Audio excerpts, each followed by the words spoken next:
I went to Anime New York City, the much colder Anime Expo, and it was a pretty fun time. Since I live in the US, they mailed me my badges. They didn't send me a lanyard, so I actually had to use the one from JulieCon. And this year, they required either a proof of vaccination or a negative COVID test. Now, they allowed at-home testing, but if you think I'm going to record myself putting a nasal swab up my nose, you are sadly mistaken. I went a day early on Thursday to get my green wristbands. Weird thing is, when I got there, they only wanted to see my ID, so I'm not sure what that proves, but anyway, I got the green wristband, and the next day I headed to the convention. The reward for coming early is being put in a holding area.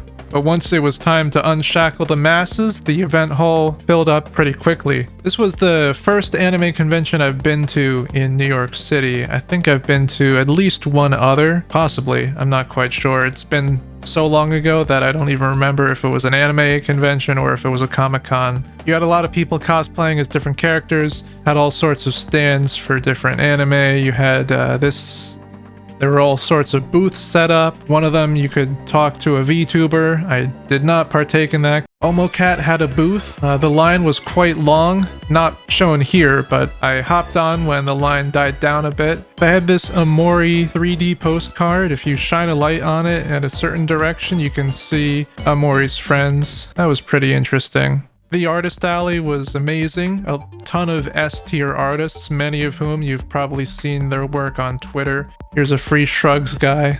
Now, I like wandering around aimlessly as much as the next guy, but you don't come to Anime Expo just to walk. Or maybe you do.